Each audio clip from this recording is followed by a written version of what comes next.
This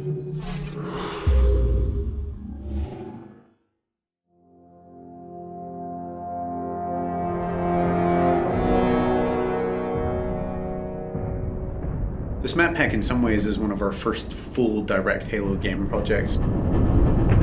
We started thinking about what do we want to do for map packs, when do we want to do them. We definitely wanted to pay full service to the universe created in Reach. One big consideration when we were working was how do we fit this to the fiction? All these maps are unique from the story standpoint of being places that are snapshots around the Reach universe as Reach is falling. You're constantly confronted with the fact that there's this beautiful place, but it's not going to be there forever.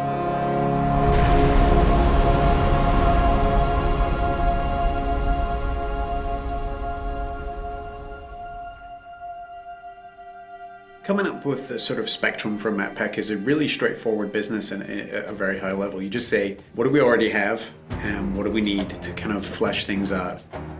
Everyone on the right side is working on super top secret stuff I can't talk about.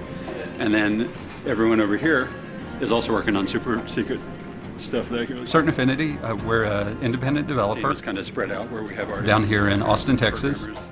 In little pods. We're about 50 people now. That team has a lot of experience with the engine, a lot of experience with Halo. Incredible Halo fans, obviously, because so many of them have been involved in the games before. On Halo 1, I ended up doing the user interface. Halo 2, I shifted to development. On Halo 3, I was multiplayer online lead. So right from the get-go, we worked really closely with the publishing team at 343 to identify maps that would make sense in the context of Reach. Example of the overgrown stuff that we're talking about. It was great because CA was crazy passionate. Like, these guys just showed up with a huge list. And it was more a question of just, okay, well, we can only make so many of these, so, you know, let's get to ones that we think kind of fit the fiction, fit the flow. There was a lot of exploration and a lot of collaboration between the two groups. One idea that came to mind was, wouldn't it be awesome to have a multiplayer map that you can see the planet getting glassed below you? Condemned takes place high above Reach on a space station, somewhat decimated by Covenant attack. So when we started Condemned, we wanted to make a map that was really fun for close range, but still had some long range sniping stuff in it. We're looking at Lockout specifically. What are some of the characteristics about Lockout that we think are so fun, and how can we take some of those and do them in a completely new map? Something that really pulls infantry together in a really tight environment. It is a circular map. You know, how do we prevent people from just getting in this habit of going in a circle and never meeting each other? The low grav center, which we experimented with a couple different ideas on. Sort of this one spot where no matter where you are on the map, you can always get to the action quickly, or you can always get across the map quickly. It does change your gameplay style and things you need to do. You're kind of a sitting duck when you're sitting out there in low gravity, floating around. I remember at one point there was a giant energy beam that would come down, and if you were standing on that center platform at the wrong time, you would get blasted to smithereens. It was just encouraging people not to go into the center of the map, which is the exact opposite of what we wanted to do, so we just removed it. The earliest stages of the art pass were dark and much more creepy. If it's dark and industrial, it's really easy to get lost. So over the course of development, we decided to brighten this space more. And make it still retain a lot of the character we originally wanted, but to make it work. On a really tight map like Condemned, it's critical that the player is able to orient themselves. It actually came down to a lot of art coming in and helping us out and doing color-coded rooms. In the comm room, there's actually a big hologram establishing where it's been damaged and that it had been abandoned. Thinking about it like a facility that you would be in, you know, what kind of signage would be around that would help you navigate an airport or a hospital or a military base. One of the effects which we iterated on the most was the shield door effect. We couldn't make it look like a shield from any other shield effect that you have in Halo because that would communicate a certain functionality. We had to design a new one, and we went through probably 4 or 5 different iterations.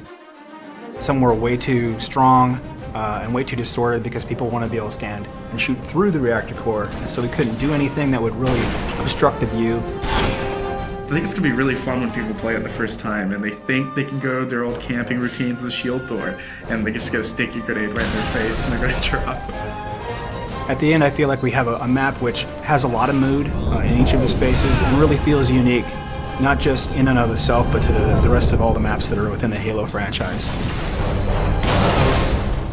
We're looking at the story and the fiction, and we really want all of our maps to be set in very distinct locales.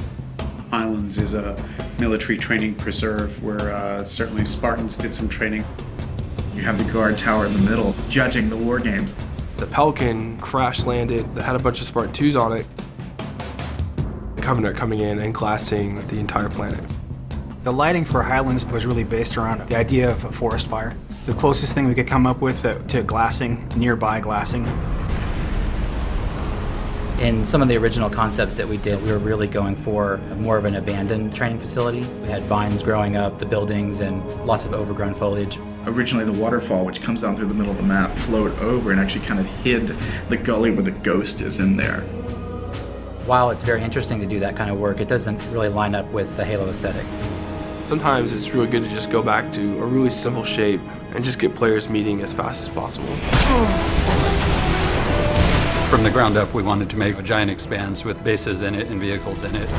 What's the flow of the vehicles going to be? How are they going to move across the map? And then how, on top of that, are the infantry going to move? We made it big because we wanted it to be very vehicle focused. One of the reasons I think it works well as objective is you have so many different options to how to get from point A to point B. It's a weird hybrid of Blood Gulch style map kind of as a foundation, but mixed with these much more complex infantry spaces and these tighter spaces and all this verticality. But also having a variety of different locations that you can kind of hide and sneak and kind of make your way through the map and hopefully find the other person before they see you in the sights. Definitely speaks to the Halo of yore.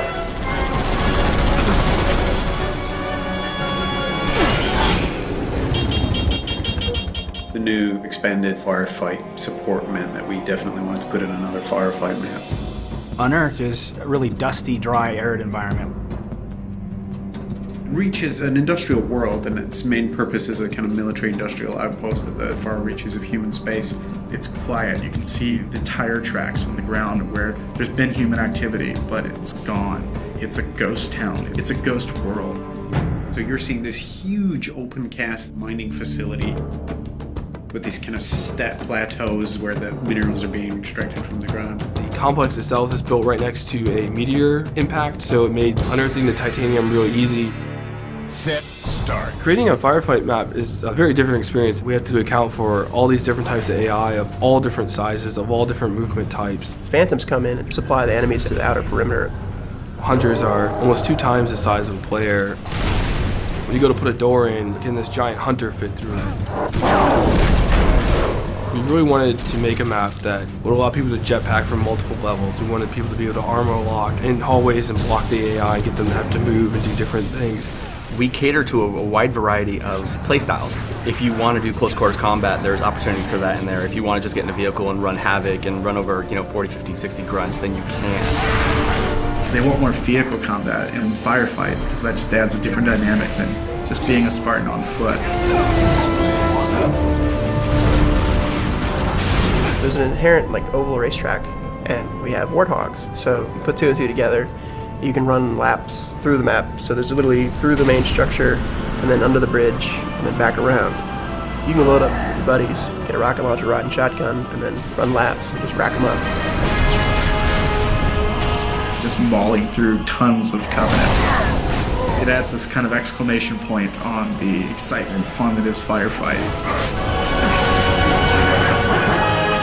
I hope that when players first play Unearthed, that they take a look around and just feel inspired and in awe of the grand scale of things, because it's a huge map.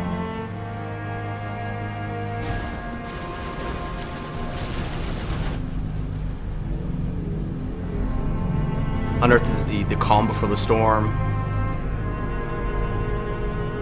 Highlands is the storm itself, with all the Covenant ships and the glassing that's happening right there on your doorstep. And then with Condemned at the very end, watching it all kind of go up in flames.